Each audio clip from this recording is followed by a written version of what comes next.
গোলাম মোহাম্মদ কাদিয়ানী, তার পরিচয় হচ্ছে পাঞ্জাবের গুরুদাসপুর জেলার অন্তর্গত কাদিয়ান নামক গ্রামে জন্মগ্রহণ করে। এই লোক, এর বক্তব্য হচ্ছে মুহাম্মদ সাল্লাল্লাহু আলাইহি ওয়াসাল্লাম শেষ নবী নয়, তারপরে আরো নবী আসবে। একজন দুইজন না, হাজার হাজার নবী আসবে। আনোয়ারে খেলাফত, এটা হচ্ছে গোলাম মোহাম্মদ কাদিয়ানীর এক বই। এই বইতে তিনি লিখেছেন, গোলাম मोहम्मद कादियानी, उन्होंने यानी मुसलमानों ने ये समझ लिया है कि खुदा के खजाने खत्म हो गए। उनका ये समझना खुदा ताला की कदर को ही ना समझने की वजह से है, वरना एक नबी क्या, मैं तो कहता हूं हजारों नबी होंगे। গোলাম মোহাম্মদ বলছে যে যারা মুহাম্মদ সাল্লাল্লাহু আলাইহি ওয়াসাল্লামের পরে আর কোন নবী আসবে না বলে তারা আল্লাহ পাকের কুদরতকে, তার ক্ষমতাকে ছোট করে ফেলেছে। আল্লাহ হলেন শক্তির উৎস, বিরাট ক্ষমতা তার। মুহাম্মদ সাল্লাল্লাহু আলাইহি ওয়াসাল্লামের পরে একজন নবী কেন, আমি তো মনে করি হাজার হাজার নবী তিনি পাঠাইতে পারেন। নাউযুবিল্লাহি মিন যালিক। গোলাম মোহাম্মদ কাদিয়ানী এরপরে বলছে নবী আর আসবে না যারা বলে, নবী আর আসবে না যারা বলে তারা মিথ্যাবাদী। কাদিয়ানীদের খোদা আর মুসলমানদের খোদা এক নয়। মুসলমানদেরকে কাদিয়ানীরা কাফের বলে।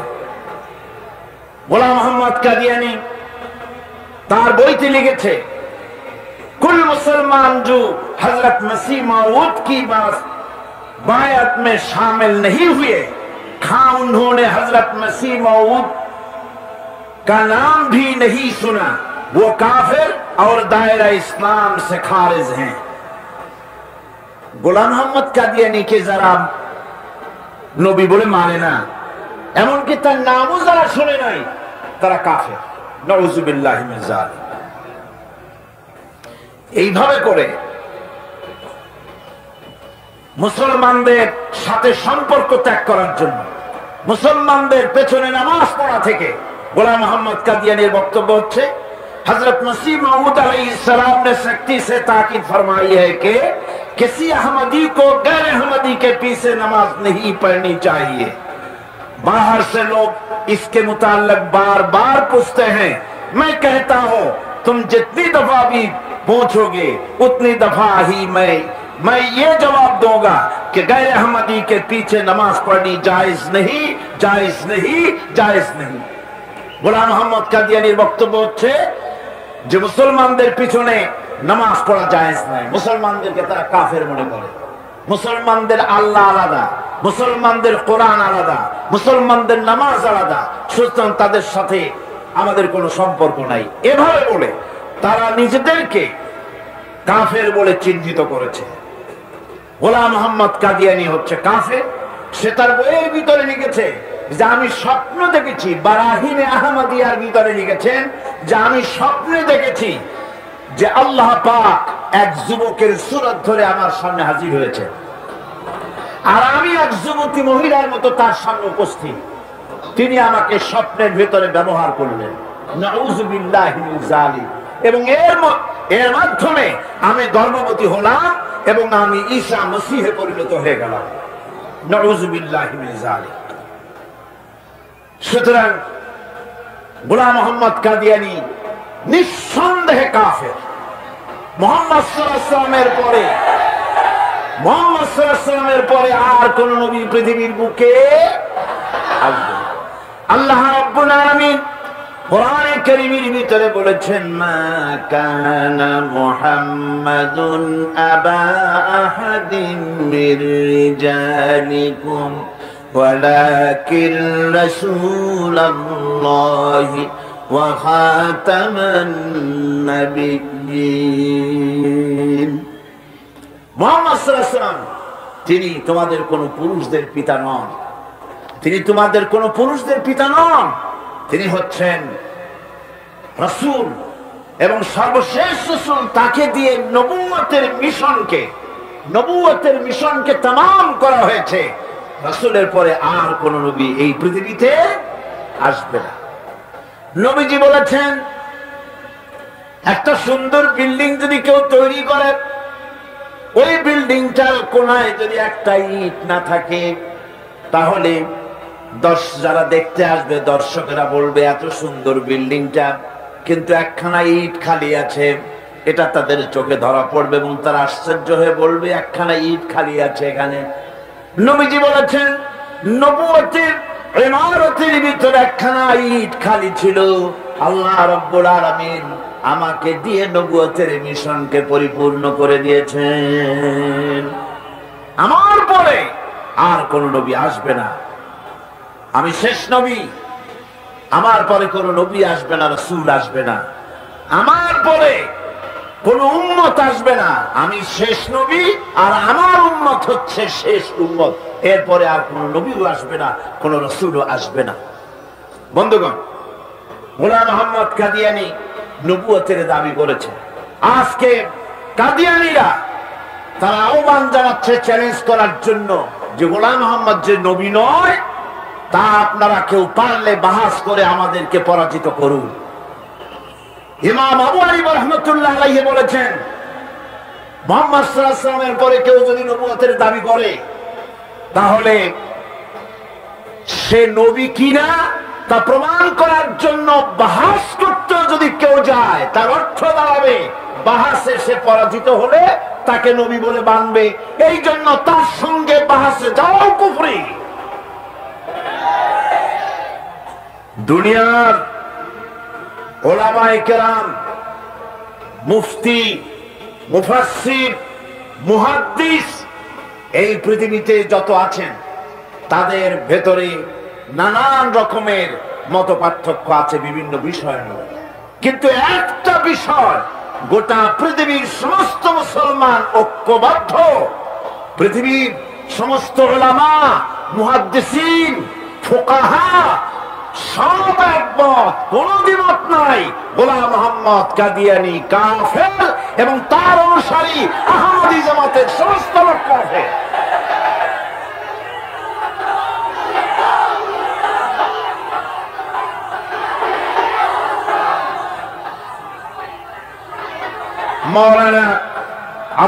মাওলানা শাহ আতাউল্লাহ বুখারী রাহমাতুল্লাহ আলাইহি গোলাম মোহাম্মদ কাদিয়ানীকে একবার প্রশ্ন করেছিলেন, তুমি যে নবুয়তের দাবি করছো, এই শক্তি কোথায় পাও? তিনি দলিল চান নাই। কে তোমাকে এই শক্তি জুগিয়েছে? গোলাম মোহাম্মদ বলেছে, কোরআন জুগিয়েছে। কোরআন আমার সম্পর্কে বলেছে, ইয়াতি মিন বাদ ইসমুহু আহমদ, আমার পরে একজন আসবেন, হযরত ঈসা আলাইহিস সালাম বলেছেন, যার নাম হচ্ছে আহমদ। আমি তো সেই আহমদ। মাওলানা বুখারী বললেন, আরে বেটা, তোমার নাম তো গোলাম আহমদ। অর্থাৎ ঈসা আলাইহিস সালাম যার পেশেন্ট গুই করেছেন, যার ফোরকাস্ট করেছেন, ভবিষ্যৎবাণী করেছেন, তুমি সেই আহমদ, তার গোলাম, সেই আহমদের গোলাম তুমি। গোলাম আহমদ বললেন, দেখুন, আমার নাম হচ্ছে গোলাম আহমদ। এখন আপনি যখন এটা নিয়ে তর্ক সৃষ্টি করলেন, তখন আমি বলতে চাই, আমার নামের প্রথম শব্দ বাদ দিয়ে দিলাম, এই নাম আর ব্যবহার করবো না।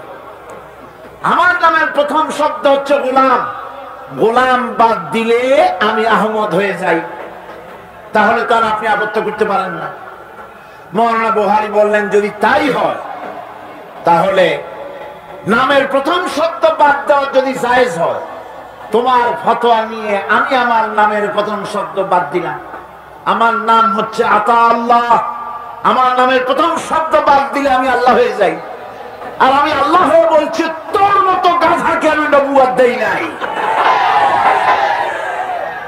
এরপরে এই গোলাম মোহাম্মদ কাদিয়ানীর মৌত হলো। উম্মতেরা তালাশ করে পায় না নবী গেল কই। 3 দিন পর দুর্গন্ধের চোটে অস্থির টয়লেটের দরজা খুলে দেখে জনমের মতো খাইয়া প্যাক ফুলিয়া শেষ হয়ে গেছে। বন্ধুগণ, আজকে এই বিষয়ে আমি এই জন্য টেনেছি, বিশ্বব্যাপী মুসলমানদের বিরুদ্ধে আজ চলছে তথ্য সন্ত্রাস। মিডিয়া সন্ত্রাস। এই মিডিয়া সন্ত্রাসের সামনে গোটা পৃথিবীর মুসলমানেরা আজ এতিম। মুসলমানেরা কি এতিম? সিএনএন এর মতো একটা টিভি চ্যানেল আমাদের হাতে নাই, ভয়েস অফ আমেরিকার মতো, বিবিসির মতো একটা রেডিও স্টেশন আমাদের নাই, সিএনএন, স্টার টিভি ইত্যাদির মতো পাওয়ারফুল কোন টিভি চ্যানেল আমাদের হাতে নাই। ফলে বিশ্বব্যাপী মুসলমানদের বিরুদ্ধে গালি দেওয়া হচ্ছে। মুসলমানরা মৌলবাদী, তারা হচ্ছে রিঅ্যাকশনারি, তারা প্রতিক্রিয়াশীল, তারা রক্ষণশীল। গালাগালি দিয়ে মুসলমান থেকে ইয়াং জেনারেশন, নতুন প্রজন্মকে ইসলাম থেকে দূরে রাখার প্রচেষ্টা করছে। এই প্রচেষ্টায় এক ধাপ এগিয়ে গেছে ইহুদি আর খ্রিস্টানেরা। খুব লক্ষ্য করে শোনো, পৃথিবীর সমস্ত ইহুদি খ্রিস্টানরা মিলে লক্ষ বিলিয়ন, সহস্র সহস্র বিলিয়ন ডলার খরচ করে আহমদী জামাতের জন্য, কাদিয়ানীদের জন্য লন্ডন শহরে বিশাল এক টিভি সেন্টার চালু করে দিয়েছে। যে সেন্টারের নাম হচ্ছে এমটিভি, যেটা হচ্ছে মুসলিম আহমদী ইন্টারন্যাশনাল টেলিভিশন।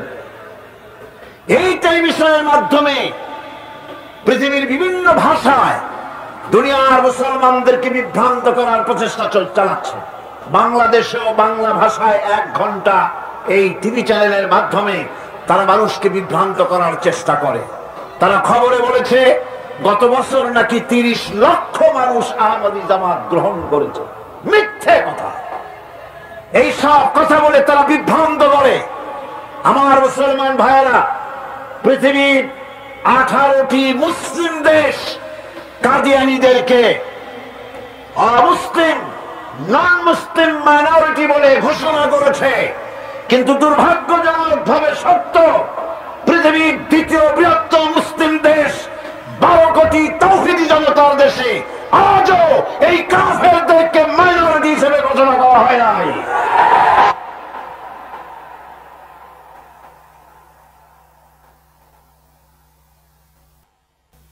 তাফসীরুল কোরআন মাহফিল থেকে সরকারের কাছে আবেদন করব, আমরা সরকারকে জানিয়ে দিতে চাই, ইসলামের দুশমন, কোরআনের দুশমন, খাতমে নবুয়তের দুশমন গোলাম মোহাম্মদ কাদিয়ানী আর তার আহমদী জামাতকে নন মুসলিম মাইনরিটি কাফের হিসাবে পার্লামেন্টে ঘোষণা করা হোক। আপনারা এই প্রস্তাবে রাজি আছেন?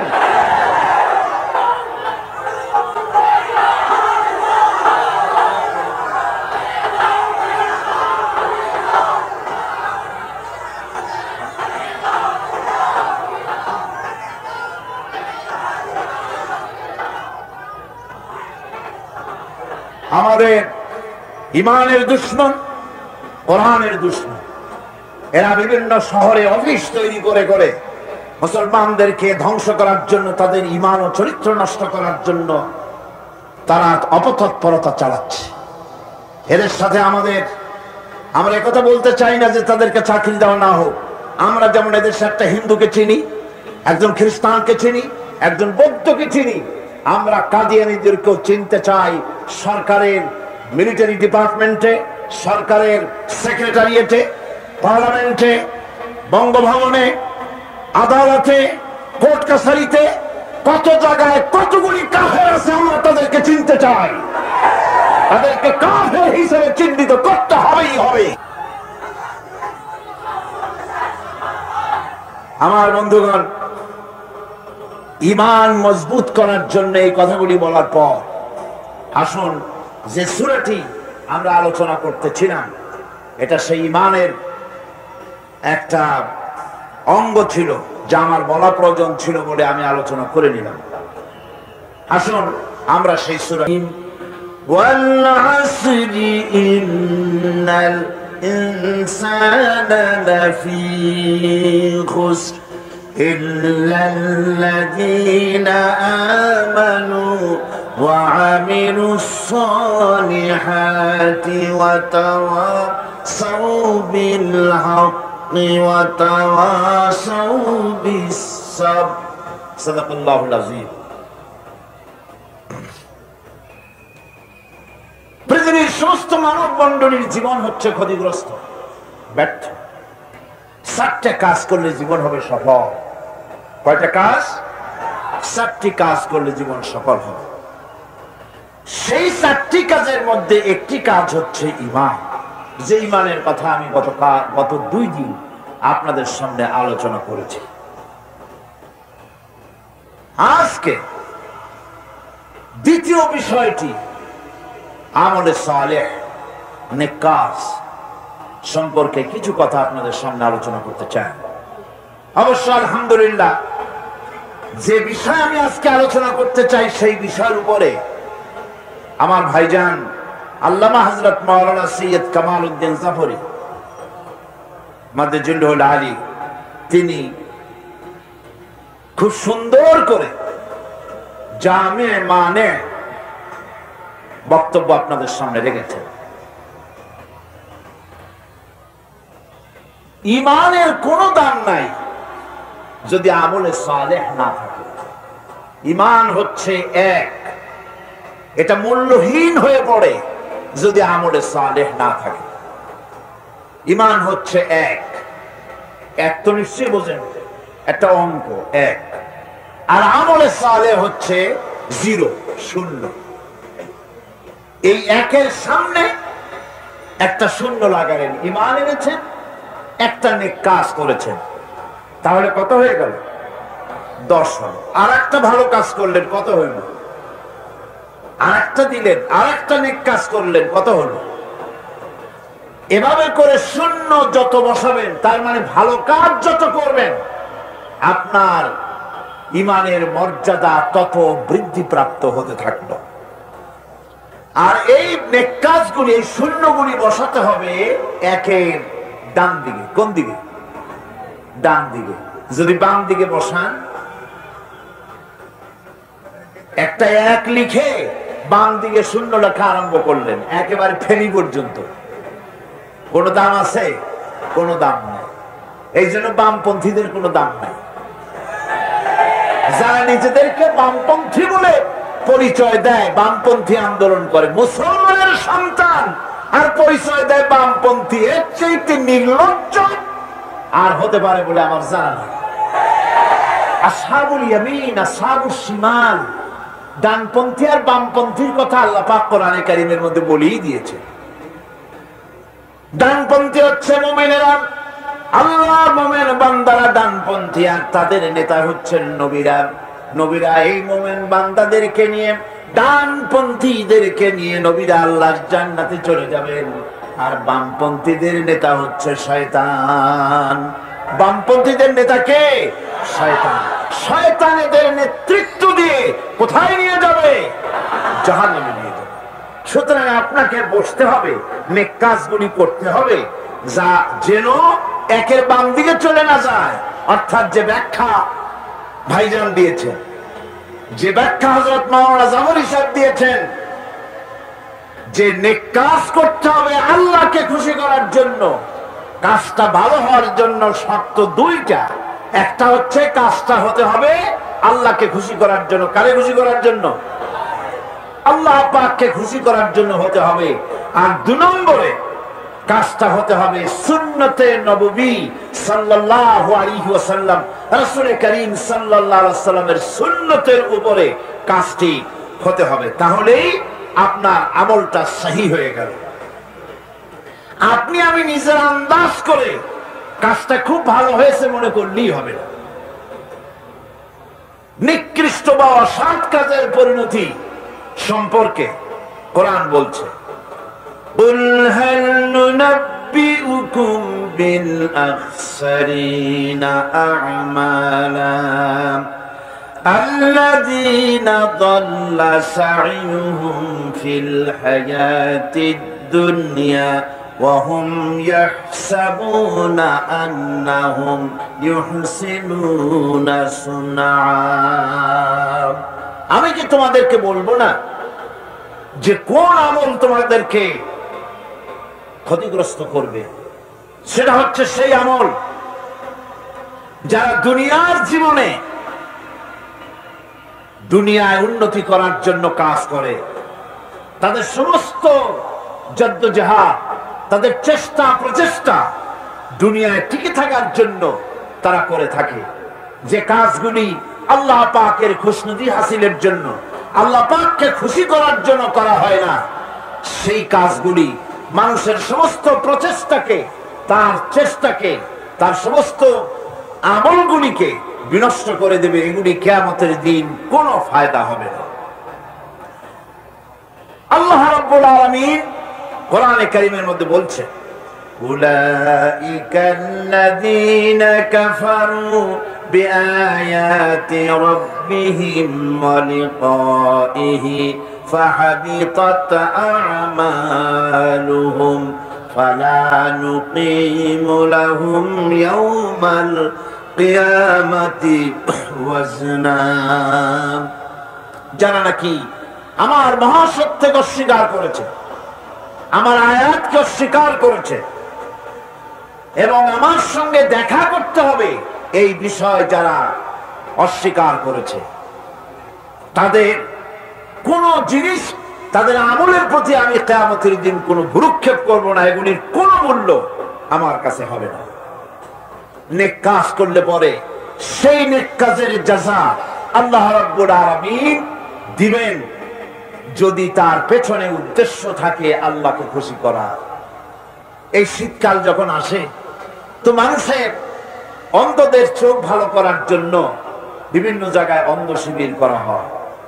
বহু মানুষ আছে যারা মানুষের উপকারের জন্য কুয়া বানায়, টিউবওয়েল বানায়, রাস্তা তৈরি করে দেয়, তারপরে হসপিটাল বানায়, স্কুল কলেজ তৈরি করে, অনেক ভালো ভালো কাজ করে। এই ভালো কাজগুলি পেছনে যদি আল্লাহকে খুশি করার উদ্দেশ্য না থাকে তাহলে এগুলির কোনো মূল্যায়ন হবে না। এগুলির পাওনা যেটা, সেটা আল্লাহ পাক এই পৃথিবীতে তাদেরকে দিয়ে দিবেন। দুনিয়ায় তার যা পাওনা সব এখানেই দিয়ে দিবেন। এবং এখানে আল্লাহ পাক দেন যে, তার প্রমাণ তো আমরা দেখতে পাই। স্বাভাবিক তো এটা ছিল, যারা নামাজি, যারা দিনদার, তারা পরেশগার, তাদের বাড়িঘর, দালান কোঠা, গাড়ি বাড়ি, ইন্ডাস্ট্রি, মন্ত্রিত্ব ইত্যাদি সব তাদের হওয়া উচিত ছিল। কিন্তু আমরা কি দেখতে পাই? আমরা দেখতে পাই না। বরং যারা নাকি নামাজ নাই, রোজা নাই, হজ নাই, যাকাত নাই, তাদের বরং উন্নতির কোনো অভাব নাই। কথা ঠিক কিনা? কথা ঠিক কিনা? তাহলে এটা হলো কেন? এইটা দিয়ে আপনাদের বিভ্রান্ত হওয়ার কোনো কারণ নাই। এটা দিয়ে বিভ্রান্ত হওয়ার কোনো কারণ নাই। আল্লাহ খুশি হয়ে তাদেরকে এগুলি দিচ্ছেন তা না, বরং ওই যে একটা ঘটনা আমি আপনাদেরকে শুনাই, যে একজন একটা খাসি আর একটা গাধা পুষত। তারপরে লোকটি তার খাসিকে খুব যত্ন করত, গাধাকে যত্ন করত। গাধা একদিন খাসিকে বলছে, খাসি একদিন গাধাকে বলছে, গাধা তুই তো আসলেই গাধা। গাধা বলছে, তা আমি তো গাধাই, তা আমার এরকম গাল দিয়ে লাভ কি? গাল দিচ্ছে এই জন্য মালিক আমাকে কত যত্ন করে, তাকে লক্ষ্য করেছো? তোমাকে কিন্তু কোনো যত্ন করে না। বাইরে থেকে আসার সময় একটা থাপ্পড় দেয়, যাওয়ার সময় একটা লাথি দেয়, আর আমার ঘাড়ের উপরে হাত বুলায়, আমাকে গোসল করায়, ভুসি ভুসি খাওয়ায়, কত যত্ন করে। দাদা বলছে, আসলে খাসি তোমার এত যত্ন কেন, তাকে তুমি জানো? কয় না, তা তো জানি না। তোমার যত্ন বেড়েছে, কোরবানির চাঁদ উঠেছে সেই জন্য। এই পৃথিবীতে অন্যায় কাজ করার পরেও যারা নাকি পৃথিবীর বুকে সুখ পায়, শান্তি পায়, কোন জিনিসের অভাব নাই, নেতৃত্ব আছে, ক্ষমতা আছে, বাড়ি আছে, গাড়ি আছে, ইন্ডাস্ট্রি আছে, সবকিছু আছে, কোন জিনিসের অভাব নাই, তারা অহংকারে মেতে ওঠে, ভাবে আল্লাহ বুঝি খুব রহমত করতেছেন না, ওর যা পাওনা সব এখানে শেষ করে দিল, ওর কিন্তু শান্তি নাই। শান্তি নাই। শান্তি তো আলাদা জিনিস, শান্তি আলাদা জিনিস। সৎ লোকেরা সেরা খাতা গায়ে দিয়ে ছোট্ট ঝুপড়ির মধ্যে থেকে যে আরাম পায়, অসৎ উপায় উপার্জিত টাকা দিয়া এসি রুমের ভিতরে বড় লোকেরা সেই শান্তি পায় না। কথা ঠিক কিনা? সেই শান্তি পায় না। বড় লোক রোগের অভাব নেই, নানান রোগ, খাইতে পারে না। যদি পয়সার কিন্তু অভাব নেই, খাইলে কিন্তু প্রত্যেক দিন পোলাও, কোরমা, বিরিয়ানি, জর্দা জম্মের খাওয়া খাইতে পারে, কোনো অসুবিধা নাই। কিন্তু ডাক্তার তার রুজিকে কন্ট্রোল করে দিয়েছে। ডাক্তার বলেছে খাসির চর্বি খাওয়া যাবে না, পাঙ্গাস মাছের পেটি খাওয়া যাবে না, লইট্টা ফিশ খাওয়া যাবে না। কি খাইতে হবে? খাইবার সকালবেলা ডিমের একটা পুষ, দুপুর বেলায় এক স্লাইস টুস, আর রাতের বেলায় ফলের এক কাপ জুস। রুজি কন্ট্রোল হয়ে গেছে। রুজি নেই, ঘরের মধ্যে শান্তি নাই, রিজ কন্ট্রোল হয়ে গেছে। ঘরেও শান্তি নাই, বউতে পছন্দ করে না। সে ঘরে আসছে, এসে দেখে বউ চলে গেছে আরেক জায়গায়। ছেলে মেয়েতে কথা শোনে না, বউতে শান্তি নাই, ছেলেতে শান্তি নাই, মেয়েতে শান্তি নাই। শান্তি, piece of mind, piece of mind, এটা টাকায় হয় না, বাড়িতে হয় না, গাড়িতে হয় না, কিসে হয়? আলা বিযিকরিল্লাহি তাতমাইন্নুল কুলুব। আল্লাহ রাব্বুল আলামিন বলেন, একমাত্র আমার স্মরণ, আমার জিকির, আমার স্মরণ মানুষের দিলকে, অন্তরাত্মাকে ঠান্ডা করে দিতে পারে। বান্দা যখন জিকির করে আল্লাহ আল্লাহ আল্লাহু লা ইলাহা ইল্লাহু, জোরে করেন আল্লাহ আল্লাহ আল্লাহু লা ইলাহা ইল্লাহু, সুবহানাল্লাহ আলহামদুলিল্লাহ লা ইলাহা ইল্লাল্লাহ, সুবহানাল্লাহ আলহামদুলিল্লাহ লা ইলাহা ইল্লাল্লাহ, লা ইলাহা ইল্লাল্লাহ মুহাম্মাদুর রাসূলুল্লাহ।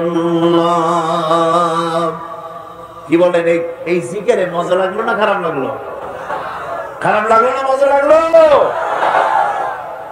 আল্লাহ রাব্বুল আলামিনের নাম কোন বান্দা যদি মহব্বতের সাথে দিলের সবটুকু আবেগ নিয়ে একবার যদি কোনো বান্দা ডাক দেয় আল্লাহ, আল্লাহ নয়, কি ডাক দেয়?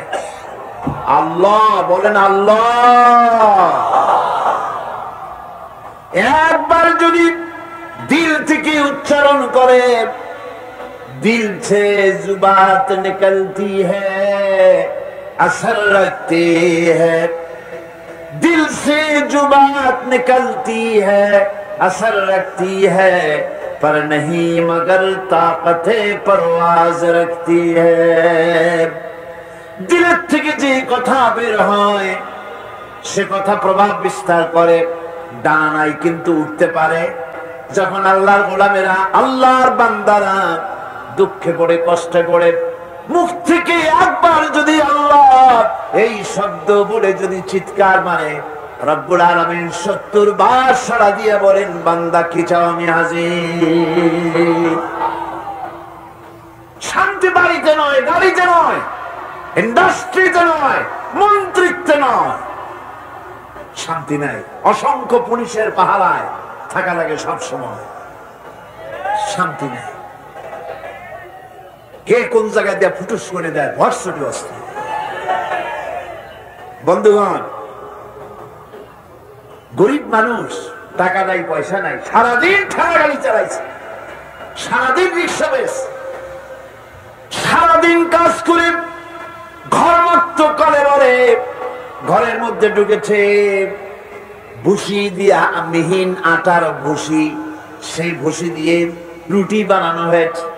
ওই রুটি খেতে দেওয়া হলো, বউ পাশে বসে বাতাস করতেছে, ঘাম মোছাই দিতেছে, আর একটু খাও। এরপরে যত্ন করে খাইতে দিল।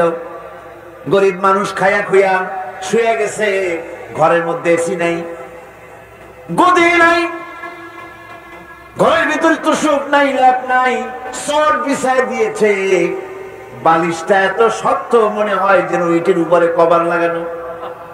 এই বালিশের উপরে মাথা রেখে ঘুম শুয়ে গেল। সিডেক্সিন খাওয়া লাগে নাই, রিল্যাক্সিন খাওয়া লাগে নাই, ভ্যালিয়াম খাওয়া লাগে নাই, মগাডন খাওয়া লাগে নাই, ঘুমের ঔষধ একটাও খাওয়া লাগে নাই। শুয়ে এমন ঘুম দিল, নাকের আওয়াজে ট্রাকের ইঞ্জিনের আওয়াজ ফেল করে গেল। দেখছেন অবস্থা? শান্তি টাকা দিয়া পয়সা দিয়া হয় না, শান্তি দেন কে? জোরে বলেন কে? এই জন্য আল্লাহ রাব্বুল আলামিন যারা সৎকর্মশীল বান্দা হন, ওই বান্দাদেরকে মানুষেরা ভালোবাসে। সৎকর্মশীল বান্দা মাওলানা শামসুদ্দিন সাহেবের কত গাড়ি আছে, কত ইন্ডাস্ট্রি আছে, মানুষে ভালোবাসে কিনা? কোন ভালোবাসে কিনা? একটা নমুনা দেখাইলাম। যারা দিনদার, পরিষ্কার, ইমানদার, সৎকর্মশীল, আল্লাহ তাদের ব্যাপারে কি বলে শোনেন। ইন্নাল্লাযীনা আমানু ওয়া আমিলুস সালিহাতি সায়াজআলু লাহুমুর রাহমানু উদ্দা। আল্লাহ পাক বলেন যারা নাকি ঈমান এনেছেন আর আমলে সালেহ করে, রব্বুল আলামিন তার বান্দাদের দিলের মধ্যে তার জন্য মহব্বত পয়দা করে দেন। মানুষরা ভালোবাসে, মহব্বত করে। সম্রাট আকবর নাম শোনেন নাই? কোথাকার প্রেসিডেন্ট? ভারতবর্ষে। কত বড় নাম করা ব্যক্তি, দ্বীন ইলাহি চালু করলো। তার নামে আল্লাহু আকবার চালু করলো। আল্লাহু আকবার বলতে যেন তারে বোঝানো হয়। জিল্লে ইলাহি বলে ঘোষণা করা লাগলো তাকে। তার সামনে মাথা নত করার ব্যবস্থা করে দিল, কুর্নিশের ব্যবস্থা করে দিল। হযরত মুজাদ্দিদ আল বিসানি রাহমাতুল্লাহ আলাইহি এর বিরোধিতা করলেন। বিরোধিতা করার পরে সম্রাট জাহাঙ্গীর তার জেলের মধ্যে ঢুকাই দিল। তাকে যখন দরবারে দাওয়াত দিয়েছিল, একটা গেট বানানো যাতে করে তার মাথা নিচু করে ঢোকা লাগে। আল্লাহর মাহবুব বান্দা মুজাদ্দিদ আল বিসানি রাহমাতুল্লাহ আলাইহি তিনি মনে করলেন এখানে গেটটা নিচু করা হয়েছে যাতে করে আমি মাথা নিচু করে ঢুকি, আর এটাই সে কুর্নিশ হিসেবে ধরে নেবে। তিনি মাথা নিচু করলেন না। মর্দে মুজাহিদ বাদশার দরবারে নিজের বাম পাখানা আগে ঢুকাইয়া দিলেন। এই অপরাধে তাকে কারারুদ্ধ করা হলো। জেলখানার ভিতরে তিনি আছেন। কয়েক মাস পরে জেলার সাহেব চিঠি লিখেছেন বাদশার কাছে, জাহাপানা জেল তো হয় চোরের জন্য, ডাকাতের জন্য, বদমাশদের জন্য। কারে পাঠাইলেন জেলখানায়? মুজাদ্দিদ আল বিসানি নামক যে ব্যক্তিকে জেলে পাঠিয়েছেন, তিনি আসার পরে কয় মাসে আমার জেলের মধ্যে চোর আর ডাকাত যা ছিল সব আল্লাহর ওলিতে পরিণত হয়ে গেছে। সম্রাট আকবর সিকান্দারে তার কবর রয়েছে, কেউ জিয়ারত করতে যায় না। মুজাদ্দিদ আল বিসানি রাহমাতুল্লাহ আলাইহি হযরত খাজা মুঈনুদ্দিন চিশতি রাহমাতুল্লাহ আলাইহির দরবারে আজও হাজার হাজার মানুষ কবরের কাছে জিয়ারত করতে যায়। দিনদার, ইমানদার, সৎকর্মশীল হলে আল্লাহ পাক তার মহব্বত মানুষের দিলের মধ্যে পয়দা করে দেন। ভাইরা আমার,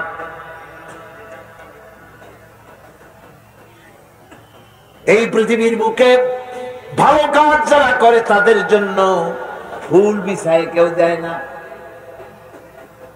ফুল দেয়? ফুল দেয় না, কণ্ঠকা কীর্ণ থাকে। নবীজি কালেমার দাওয়াত দিয়েছিলেন, এই কারণে নবী কোনো ফুলের বিছানা পান নাই, ফুলের মালা পান নাই। কাফির বেঈমানেরা নবীজিকে মারধর করেছে, দান্দার মোবারক শহীদ করেছে। হযরত বিলালকে উটের পায়ের সাথে বেঁধে দিয়ে উট তাড়ায় দিয়েছে। দড়ির মাথায় বেলাল বাঁধা, পিঠের থেকে চামড়া খসেছে, মাথা থেকে চামড়া খসে গেছে। উত্তপ্ত মরুভূমির উপরে হযরত বিলালের রক্তাক্ত শরীরকে চিৎ করে শোয়াই দিয়েছে। চতুর্দিকে কাফেরেরা দাঁড়ায়া লোহার ডান্ডা দিয়ে তাকে পিটাইছে আর বলেছে লাত মানাতির উপরে এখনো ঈমান আন। হযরত বিলাল একটা ভাঙা আঙ্গুল কোন রকম আকাশের দিকে উঁচু করে বলেছেন, আহাদ আহাদ আহাদ, লা ইলাহা ইল্লাল্লাহ, লা ইলাহা, লা ইলাহা, লা ইলাহা ইল্লাল্লাহ মুহাম্মাদুর রাসূলুল্লাহ। এত অত্যাচার করা হলো, হযরতে খাব্বাব হযরতে খুবাইবকে মারা হলো, রাসূলের দান মুবারক শহীদ হয়ে গেল। এত কষ্টের পরে, এত কাটার মধ্য দিয়ে, আর তাদের সাইয়্যাতগুলি হাসানাত দিয়ে বদলায় দেব, তাদের পাপ কাজগুলি আমি নেক কাজে পরিবর্তন করে দেব। লক্ষ্য করে শুনেন, আমার দেশে থানা আছে কিনা? চোরগুলি, ডাকাতগুলি, জাকাতগুলি, সন্ত্রাসী ধরা পড়ে, তারপরে কয়েক মাস জেল হয়, আবার ছাড়া পাইয়া যায়। আইন তো এখানে ঠিক মতো চলে না, কথা ঠিক কিনা? আইন কি ঠিক মতো চলে? পুলিশ, পুলিশকে যে দায়িত্ব, যে ক্ষমতা গভর্নমেন্ট দেয়, সরকারি আইনে পুলিশের যে দায়িত্ব আছে, যে পাওয়ার আছে, পুলিশ যদি তার পাওয়ারকে নির্দ্বিধায় যদি এই দায়িত্ব পালন করতে পারত, আমি বলতে চাই গোটা দেশ একটা সুন্দর দেশে পরিণত হয়ে যেত। কিন্তু পুলিশ কি তার দায়িত্ব অবলীলাক্রমে পালন করতে পারে? পুলিশ বহু কষ্ট করে খাগড়াছড়ি আর বান্দরবানের পাহাড় ঘুরে ঘুরে বড় ডাকাতটারে ধরে ফেলেছে। বড় চোরাচালানি, স্বর্ণ চোরাচালানকারী বড় একটা ডাকাতরে ধরে বেড়াইছে, জীবনের ঝুঁকি নিয়ে ধরছে। আসামি ধরা কি এত সহজ? গেলি আসামি কয় যে আমার হাতে হ্যান্ডকাপ পরে দেন, আমি আসছি, এরকম করে নাকি? জীবনের ঝুঁকি নিয়ে তারপরে পুলিশ গ্রেফতার করে, তাদের গ্রেফতার করলো। পরের দিন টেলিফোন আসলো, হ্যালো চট্টগ্রামের এসপি? বলে হ্যাঁ। হ্যাঁ, তুমি ধরছো কারে? আরে ধরছি তো বলটু মিয়ারে। কেন ধরলা তারে? কয় স্যার অস্ত্র শুদ্ধা করছে। তাতে কি হয়েছে? আমার পার্টির লোক অস্ত্র শুদ্ধা ছাড়িয়ে দিবি যদি চাকরি করতে চান। কথা ঠিক কিনা? এগুলি অনেক আগে হতো, আজকাল হয়তো আজকাল হয়। আমি এ কথা কেন বললাম? থানায় আসামিদেরকে ধরা হয়, জেল হয়ে গেল, কয়েক মাস পর বেরিয়ে গেল। থানায় তার নামটা আসামির খাতায় লেখা গেল চোর হিসাবে, ডাকাত হিসাবে, সন্ত্রাসী হিসাবে, চোরাচালাক হিসাবে, ঠিক কিনা?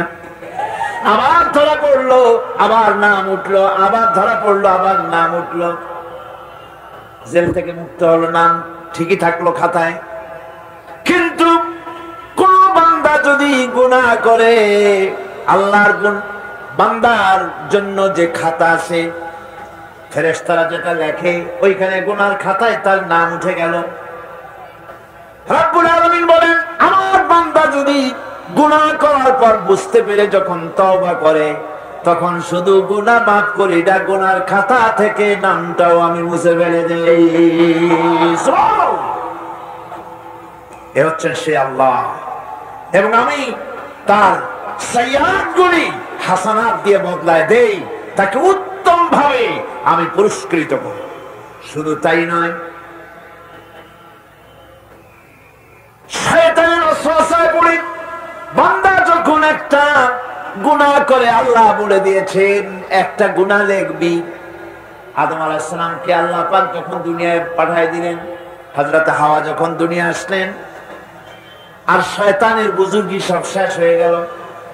শয়তানে বলল, আল্লাহ আমার সব ইবাদত নষ্ট হইল আদমের জন্য, আমি তোমার কাছে ফরিয়াদ জানাই। চিত্তে আল্লাহ পাকের শুকরগুজার হচ্ছি।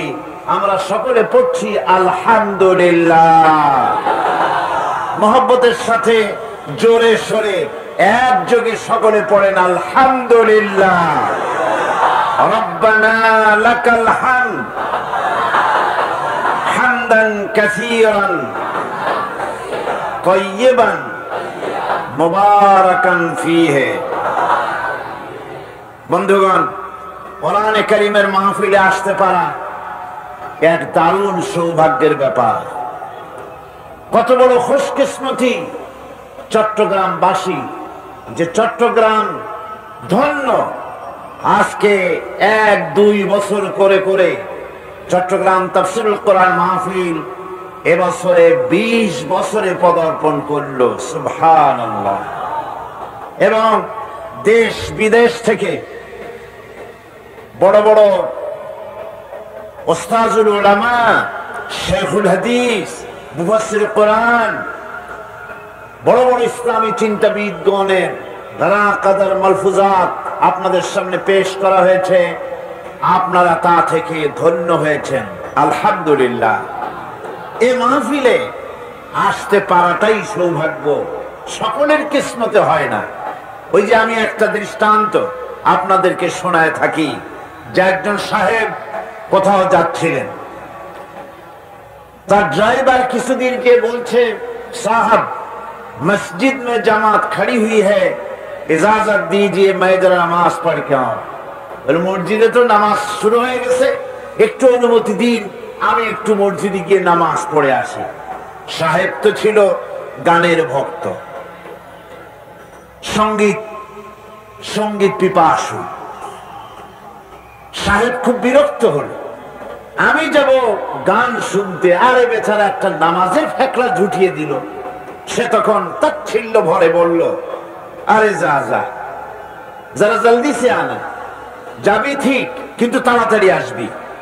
মসজিদের ভেতরে গিয়ে ড্রাইভার নামাজ পড়া শুরু করেছে। এখন নামাজ পড়তে গেলে নিজের ইচ্ছে মতো তো আর ইমামের পেছনে পড়া যায় না। ইমাম সাহেব যেমন পড়বেন, রুকুতে যত দেরি করবেন, সিজদায় যত দেরি করবেন, তেলাওয়াতে যত দেরি করবেন, আপনার প্লেন আর ট্রেন কখন ছাড়বে এটা তো ইমাম সাহেবের জানার কথা নয়। এদিকে নামাজ শেষ করে সবাই বেরোচ্ছে, কিন্তু ড্রাইভার বেরোয় না। সাহেব খুব বিরক্ত হলো, সবাই আসে, আমার ড্রাইভার আসে না কেন? সে তখন মসজিদের বাইরে দাঁড়িয়ে জানালার ফাঁক দিয়ে তাকিয়ে দেখছে মুয়াজ্জিন সেই ড্রাইভার হাতের করে কি যেন গুনতেছে। মনে মনে ভাবলো, বেটা নামাজও পড়ে, পাকা চোর। আমি যখন থাকি না থাক, তাহলে এই গাড়িতে প্যাসেঞ্জার ট্রেনে কত টাকা হয়েছে এখন তা হিসাব করে দেখতেছে। সাহেব বাইরে দাঁড়ায় বলছে, আরে নালায়েক, कौन सी ताकत तुझे रोकती है मस्जिद से बाहर आने को? কোন শক্তি তোমাকে বাধা দেয় মসজিদ থেকে বেরোয় আসো না কেন? ড্রাইভার খুব নির্লিপ্ত ভাবে, তিনি তো সুবহানাল্লাহ, আলহামদুলিল্লাহ, আল্লাহু আকবার তাসবিহ পড়তেছিলেন।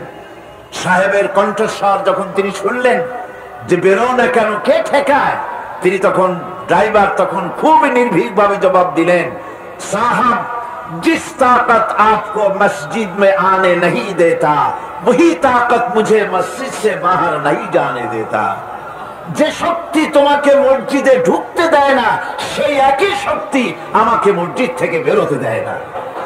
সুতরাং আজকের মাহফিলে যারা আসতে পেরেছেন, ওই শক্তি আমাদেরকে নির্বাচিত করেছেন কোরআনের মাহফিলে সেই সৌভাগ্যবান হওয়ার জন্য। এখানে তো লোক বার্মা থেকে এসেছে, হিন্দুস্তান থেকে এসেছে, সৌদি আরব থেকে এসেছে, কুয়েত থেকে এসেছেন, পার্শ্ববর্তী দেশগুলি থেকে এসেছে। আবার এমন হয়েছে মাহফিলের আশেপাশে চানাচুর বিক্রি করা নিয়ে ব্যস্ত আছে। আশ্চর্য মলম কেমনে বেছে তা দাঁড়ায় গভীর মনোযোগ সহকারে দেখছে। তাস খেলা, জুয়া খেলা, চায়ের আড্ডায় বসে আছে, তাফসীরের মাহফিলে আসার সৌভাগ্য হয়নি। সুতরাং এটা হচ্ছে একটি কিসমতের ব্যাপার। আমরা দোয়া করব যারা এই মাহফিলে আসতে পারেন নাই, আল্লাহ রাব্বুল আলামিন তাদের দিলকে কোরআনের প্রতি মাইল করে দিন।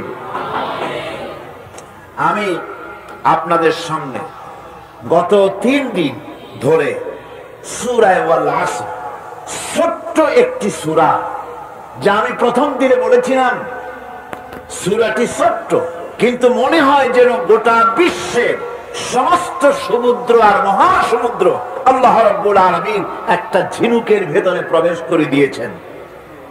এ হলো সেই সূরাতুল আসর। সেই সূরা আসর থেকে আমি আপনাদের সামনে আলোচনা করতেছিলাম। আজকে আমি সেই আলোচনার রেশ ধরে আমরা আলোচনা করতেছিলাম ঈমান নিয়ে। কি নিয়ে আলোচনা করতেছিলাম? ঈমান নিয়ে। ওয়াল আসরি ইন্নাল ইনসানা লাফি খুসর। আল্লাহ পাক কসম করে বলছেন মানব মণ্ডলীর, গোটা বিশ্বের সমগ্র মানব গোষ্ঠীর জীবন ব্যর্থ, বিফল। কিন্তু চারটি কাজ করলে জীবন হবে সফল। ওই ক্ষতি থেকে যদি বাঁচতে চাই কাজ করতে হবে কয়টা? চারটা। গতকাল আমি একটির কথা বলেছি গত দুদিন ধরে, তার রেশ ধরে আজকে বলতে চাই ঈমান হলো মুসলমান হওয়ার জন্য ফাউন্ডেশন। ঈমান হচ্ছে মুসলমান হওয়ার জন্য কি ফাউন্ডেশন। যদি মজবুত হয় বিল্ডিং টিকে থাকবে, আর ফাউন্ডেশন যদি দুর্বল হয় বাইরের কারুকার্য যতই সুন্দর হোক না কেন এই বিল্ডিং টিকবে না, ভূমিকম্পের আগেই ছিটপটানো। ঠিক কিনা? তাহলে ফাউন্ডেশন মজবুত করতে হবে। কি মজবুত করতে হবে? ফাউন্ডেশন মজবুত করতে হবে। মুসলমান ব্যক্তির ঈমান, আকীদা তথা ইসলামের বুনিয়াদী বিশ্বাসগুলো কোরআন, হাদিস তথা আহলে সুন্নাতুল জামাতের আকীদা অনুযায়ী মজবুত করে নিতে হবে। পরিষ্কার ধারণা করে নিতে হবে তাওহীদ সম্পর্কে, আল্লাহ পাকের তাওহীদ সম্পর্কে, একাত্মবাদ সম্পর্কে আকীদাকে মজবুত করতে হবে। এটা ঈমানের সর্বশ্রেষ্ঠ অঙ্গ। 2 নম্বরে রাসূল পাক সাল্লাল্লাহু আলাইহি ওয়াসাল্লাম দুনিয়ার সমস্ত আম্বিয়া আলাইহিমুস সালাম, রাসূল করিম সাল্লাল্লাহু আলাইহি ওয়াসাল্লাম দুনিয়া আল্লাহ পাক যত পয়গম্বর পাঠিয়েছেন সমস্ত পয়গম্বর মাসুম ছিলেন, বেগুনাহ ছিলেন। এই কথা নির্ভেজাল ভাবে সলিড ভাবে বিশ্বাস করতে হবে। আল্লাহ নবীদের কোনো ভুল নাই, নবীদের কোনো গুনাহ নাই। সুবহানাল্লাহ। এই আকীদা মজবুত করতে হবে। এরপরে এই কোরআন বোঝার জন্য কোরআন সরাসরি আমরা বুঝতে পারবো না, সেই জন্য কোরআনের নমুনা আল্লাহ পাক করেছেন কাকে? রাসূল করিম সাল্লাল্লাহু আলাইহি ওয়াসাল্লাম। তিনি হচ্ছেন কোরআনের নমুনা। হযরত মাওলানা সৈয়দ সালমান নদভী মাদ্দাজিলুল আলী, উস্তাজুল উলামা, আমি তার জন্য দোয়া করি দিল থেকে, আল্লাহ পাক তাকে হায়াতে তাইয়্যিবা, সিহাতে কুল্লিয়া দান করুন। তাকে আল্লাহ পাক গোটা জাতির কাছে, গোটা বিশ্বের সমস্ত মুসলমানদের কাছে তার এই দাওয়াত, ইসলামের দাওয়াত বলিষ্ঠ কণ্ঠে পেশ করার তৌফিক আল্লাহ পাক তাকে দান করুন। তিনি হাদিসটি উল্লেখ করেছেন, আমি আবার এটাকে উল্লেখ করতে চাই। হযরত আয়েশা সিদ্দিকা রাদিয়াল্লাহু তাআলা আনহাকে প্রশ্ন করা হয়েছে রাসূলের চরিত্র কেমন। হযরত আয়েশা বলেছেন, তোমরা কি কোরআন পড়ো নাই? সাহাবায়ে কেরাম বললেন, হ্যাঁ কোরআন পড়েছি। হযরত আয়েশা বলেছেন, কোরআন যদি পড়ে থাকো তাহলে রাসূলুল্লাহর চরিত্র জানার জন্য আমার কাছে কেন এসেছো? কোরআনে যেটা পড়েছো ওর বাস্তব নমুনা যদি দেখতে চাও তাহলে আল্লাহর নবী মুহাম্মদুর রাসূলুল্লাহর দিকে তাকাও। কোরআনে কারীমের মুজাসসাম নমুনা ছিলেন মুহাম্মদুর রাসূলুল্লাহ সাল্লাল্লাহু আলাইহি ওয়াসাল্লাম। সুতরাং কোরআন বোঝার জন্য কোরআনের মূল ব্যাখ্যা, এর তাফসীর বহুত বেরিয়েছে পৃথিবীতে, কিন্তু মূল ব্যাখ্যাটা, মূল ইন্টারপ্রেটার, মূল তরজমান, মূল ভাষ্যকার, মূল মুফাসসির তিনি হচ্ছেন বিশ্বনবী সরওয়ারে কায়নাত, আশরাফুল আম্বিয়া, সাইয়্যিদুল মুরসালিন, রাহমাতুল লিল আলামিন, জনাব মুহাম্মদ রাসূলুল্লাহ সাল্লাল্লাহু আলাইহি ওয়াসাল্লাম। কোরআন বোঝার জন্য নবীকে বুঝতে হবে। কোরআন বোঝার জন্য কি বুঝতে হবে বলেন? কাকে? আর নবীকে বুঝতে হলে অবশ্যই সাহাবায়ে কেরাম রিদওয়ানুল্লাহি তাআলা আলাইহিম আজমাইন, তাদেরকে শ্রদ্ধা করতে হবে, ভালোবাসতে হবে, আর তাদের অনুকরণ করেই রাসূলকে অনুকরণ করা সম্ভব। এ কথা আমাদেরকে ভুলে গেলে চলবে না। এই মূল বুনিয়াদি বিষয়গুলি ঈমানকে আমাদের মজবুত করে দিবে।